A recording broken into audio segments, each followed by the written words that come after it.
Hello, hello, and welcome back as I shatter your childhood fantasies of Christmas with the cold, brutal reality of Santa's toy-making regime.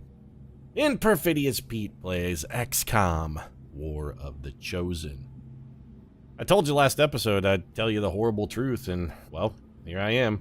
If you thought Tom Hanks' crushing the elves' attempt to unionize the Polar Express with a fire hose full of boiling hot chocolate was brutal, well, got another thing coming. Tom Hanks is downright lenient compared to that right jolly old bastard elf, Santa Claus. Santa, he works the elves in round-the-clock shifts down in the toy mines. It's unspeakably cruel. He keeps them chained to, like, heavy industrial equipment while they're being worked to death. Doesn't give them bathroom breaks. I mean, but, you know, in Santa's defense, the man does have a big quota to fill. There's more than 7 billion people on Earth, and roughly like 20% of those 7 billion are children expecting gifts. So even at one gift per person, old SC, as I like to call him, has to come up with about 1.5 billion toys every year. Which means that that cruel son of a bitch has to crank out something like 50 toys a second. Yeah, it's a lot of toys, 50 toys a second. So it's no wonder that he forces the elves to piss and shit themselves while they stand there working the machinery. He just doesn't have time for anything else. Also, elves are magical, and, you know, as magical beings, their pee is also magical, and it both lubricates and cools the toy machines. It's doubly useful. And you do, well, I mean, okay, you know what, I'm not gonna bring this up, because I don't want to ruin your every illusion of Santa Claus, but you really, really, really don't want to know what Santa does with the blood and corpses of the elves that die while working and slaving in the toy mines. I mean, it's...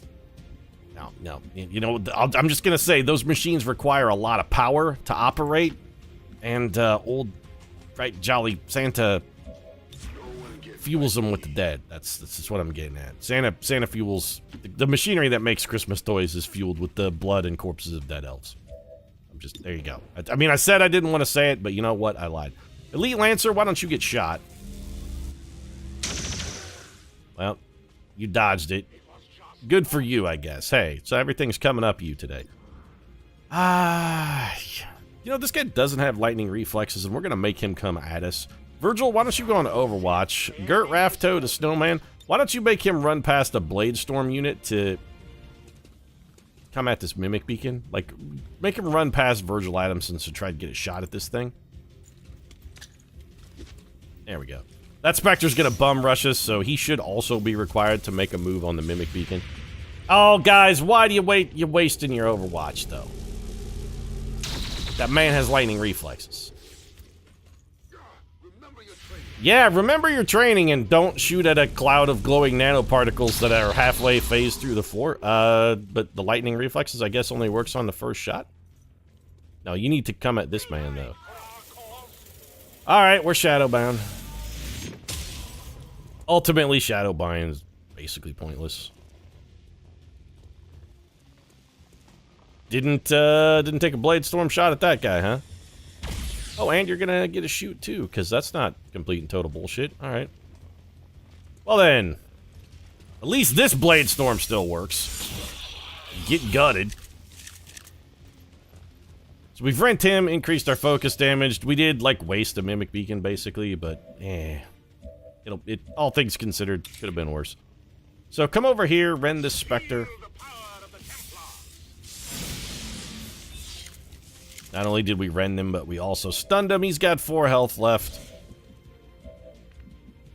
You know what, Ghost? I was thinking about actually shooting this man, but now that I fully consider it, we'd like to have the extra focus. So just take the extra point. There you go. Now you're dead. Oh boy, loot too. Technically, that counts as 2 kills for John Patterson, and we are still looking to get a little bit of extra EXP for our boy, so that's nice. Done taking your nap there?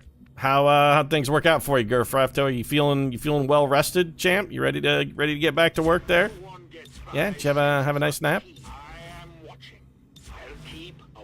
Alright, so we should be back at the top of the order. We are, in fact, back at the top of the order. So, Mad Mardigan, why don't you come and spawn our girl Ball of Derp so that we can cut her in half, and then we can just shoot this thing to pieces. Cue the dramatic entrance.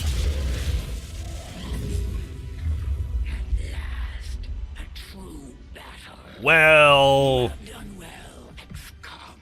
I don't know. For certain values of battle, maybe, I guess, a little you could say it's going to be a battle.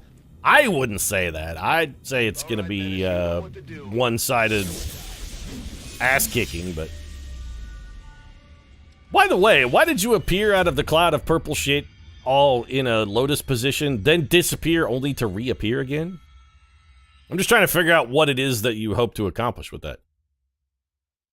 Let's take a look at your abilities. Mech Lord is actually pretty irritating. Brutal is also fairly irritating. You teleport after taking damage. That will probably work in our favor, all things considered. Defense increases after the first attack of every turn. Not gonna matter because, of course, Ren can't miss. So, Ball of Derp is actually in this tile, though. Like, we know she's there. Because she doesn't get a move. She activates and then goes and stands in that tile. Is there any way we could confirm that? Do we have anybody who's close enough or fast enough that they could actually run up there? Nope. Well, there is one way we can test it. We can have Mad Mardigan come up here and do this. And if she's in there, it should hit her.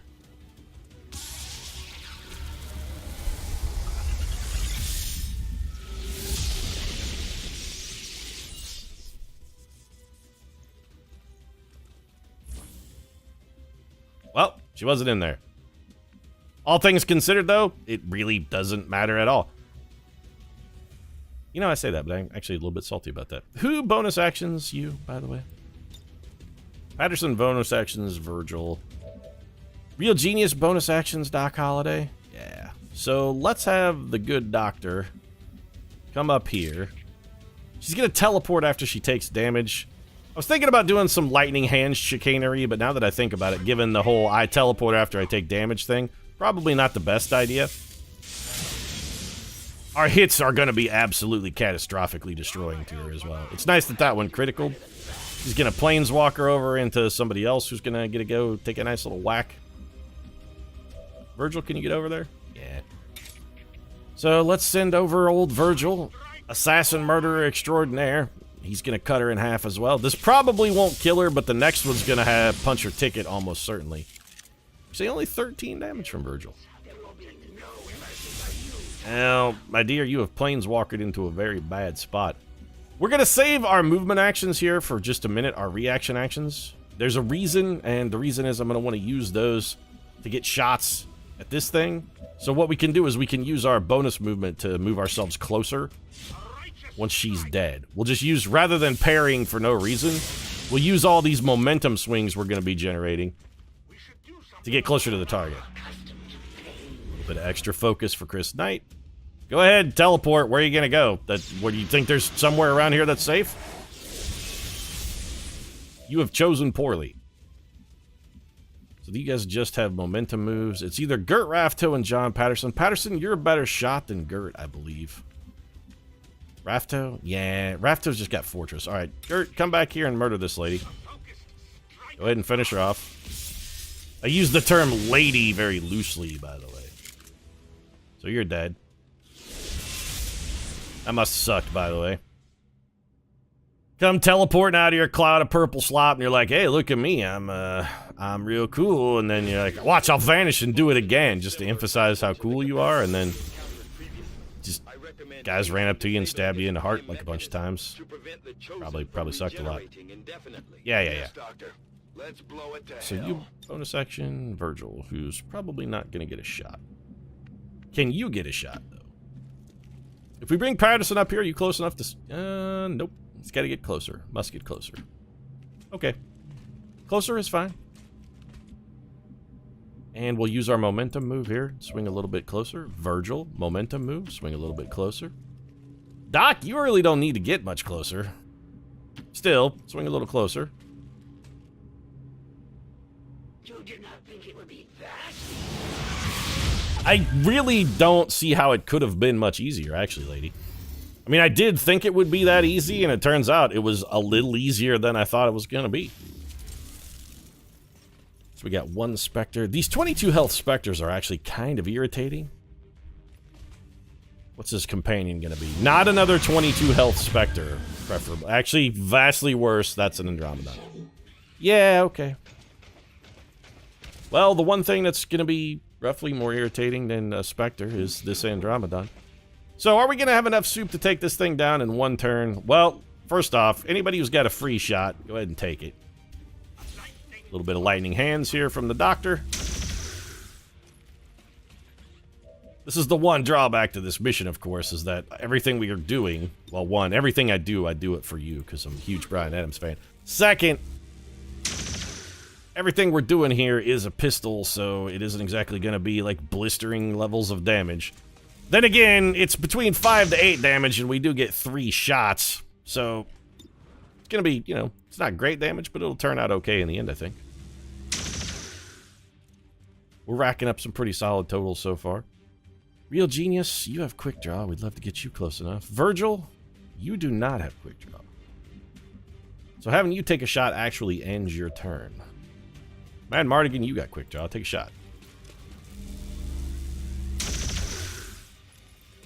I'm beginning to wonder if we're actually going to be able to get it here. We could have Mad Mardigan go again. How short are we? I love that Numeric Health Totals doesn't work on these, by the way. That thing needs like 2 more shots. Snowman? You're not going to be able to get close enough to take a shot at it, but you could get close enough to come in here next to this Andromedon and maybe wreck him up a little bit. Is that what we want to do? Real Genius. We could have you bonus action Doc Holliday. Doc Holliday, I know you're a shooter, right? Yeah, so you took your freebie. Go ahead and take this shot. And then pop it again, and then if we need to, we'll bonus action you. That's 21 damage from the doctor as well. Yeah, we're gonna bonus action you. Because it didn't explode. Were we 1 short? It looks like we were 1 short. We were actually 3 short, Pete. Well, delightful. Now we're none short. Ball Derp's gonna come back very injured. And the nice thing here is we don't actually have to kill Ball of Derp when she comes back. Would be the appropriate time to take them out. Then you know what to do. Take that creature down. Yeah, I'm just trying to engineer the most possible Blade Storm shots we can get. I want to get as many Blade Storm shots as is humanly feasible here. Just trying to figure out how to do it. A Mimic Beacon is going to be deployed at some point along this. I'm just trying to figure out where that somewhere should be. So, like, we have Gert Rafto come over here and hit the Spectre. Non-zero chance he gets a kill here. Perfect. And now we need to make this Andromedon either run past... We got to get him to go past some people who have Blade Storm so we can get some freebies on the way by. Go ahead and parry. All Real Genius is going to do, and this is our last action on this turn, is chuck this Mimic Beacon. Can he get it anywhere that will cause those guys to take...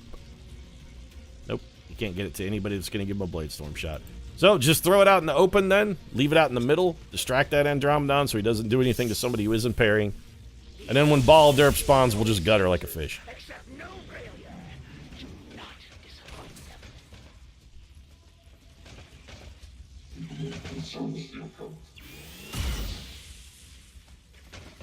Now we just gotta find old Ball of Derp.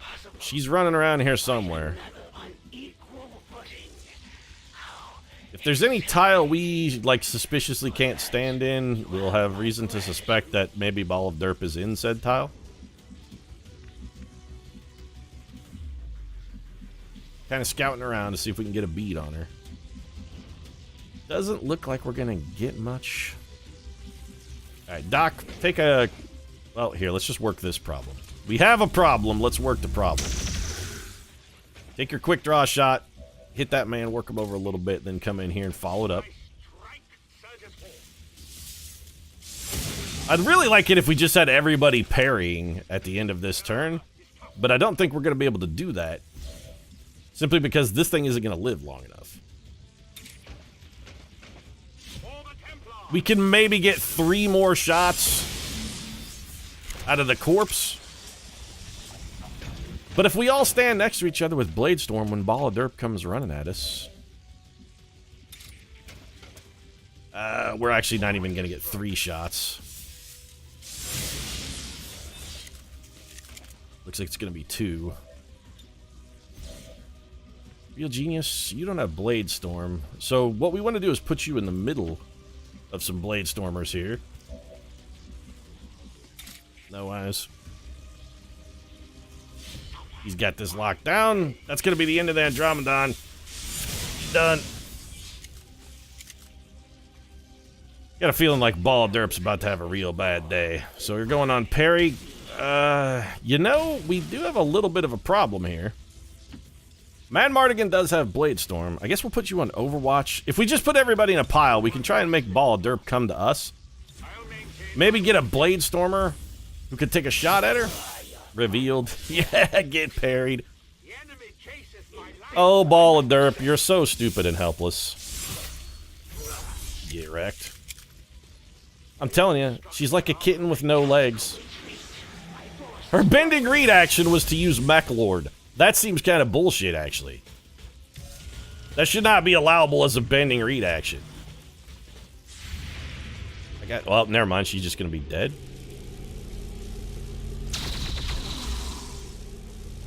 Maybe. Missed the shot. 2 guys on Overwatch both missed. Kinetic plating gave her some armor. And teleported. That teleport isn't going to save you, my dear. What? How many actions does she get here? She came running at us. We blade stormed her. She summoned 2 robots and then ran away. That a warrior is truly tested. My resolve remains unwavering. My purpose. Where's Doc Holliday? I need somebody who can shoot these robots a couple times. You know what? We don't need to shoot these robots at all. Here, just do this. Hey, robots, enjoy a little bit of the taste of the Thor. You ever wonder what it's like to get close to the Thunder God? Well, now you know. How'd that feel? Not good, huh? So much for that Overwatch. Virgil? I want you to rend these guys with an arc wave. So it won't let me do that unless I make you move. And done and done. Pair of dead robots. We got some blind folks over here, although, you know, it's nothing new for Virgil Adamson, really. They know nothing of their actions. They don't really need to know much about their actions, but one thing we do know is that you are super dead, though, right? Yeah. That 4 health ain't gonna save you, sweet cheeks. See you in hell. By the way, I killed your robots first just to add insult to injury to prove my utter and complete dominance over you. Take that. This is how the elves feel about Santa. It's just brutal ass kicking after brutal ass kicking after brutal ass kicking until he throws their desiccated corpses into the furnace down under the toy mines.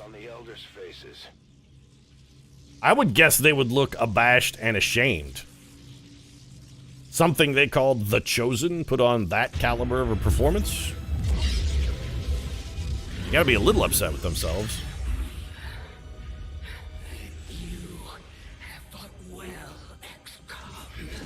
You know, of all the death animations that are in the game for the Chosen, I do have to give Ball of Derp credit for one thing.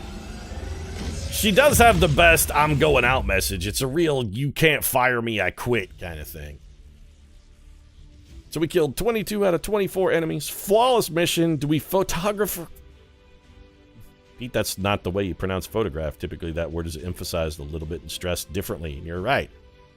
But I think we definitely got to take a photograph to commemorate this one. What's with the filter, though, guys? It's all washed out and blurry. This is not Instagram.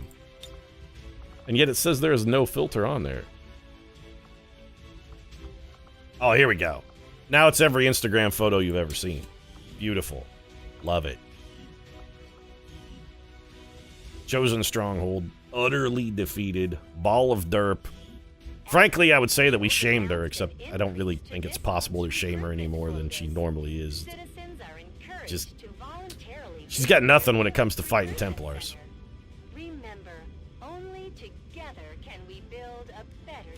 Yeah, you know where you better start building your better tomorrow? You might start with a more competent, chosen assassin. If you're gonna go choose an assassin, maybe choose one that's killed something before. Where do you go when you recruit your assassins, Pete? Oh, you know, I usually just go down to the closest dollar general, talk to the cashier, and ask them if they've ever killed anybody or ever thought about wanting to. Like, hey, you ever kill anybody? No? Do you ever really want to? You ever think about it? Gonna give Virgil Adamson Quick Draw. So Blade Storm, Quick Draw, and Reaper, not the best subset of abilities for Virgil, but still, I mean, the guy, he's a madman. He's also a blind man. And he also got promoted to Colonel, which means Patterson's gotta be close, because those guys typically go on missions together. We did pick up the Assassin Shotgun, which we can't use, the Assassin's Katana, which sadly we also can't use. Maybe the best weapon in the game, very quietly. We picked up a bunch of stuff here we can't really use either, because, you know, we don't really modify our weapons. It's just not a whole lot of extra modification you can put in Big Knife. Big Knife, pretty much immune to modification. I suppose you could just make it bigger. Like, the only modification that really applies to a big knife is just a bigger knife. You gotta go Paul Hogan that shit. Be like, oh no, he's a knife. I feel a sincere sense of self-loathing after that Crocodile Dundee reference. So you know what? I'm just gonna check out of this episode. If you enjoyed it, feel free to drop a like down in the comment section. Of course, support really does mean a lot. If you'd like to see more terrible, terrible, shame-inducing Paul Hogan references, you might consider subscribing as well. New episodes every single day. Right now, thanks very much for watching, and I'll see you again soon.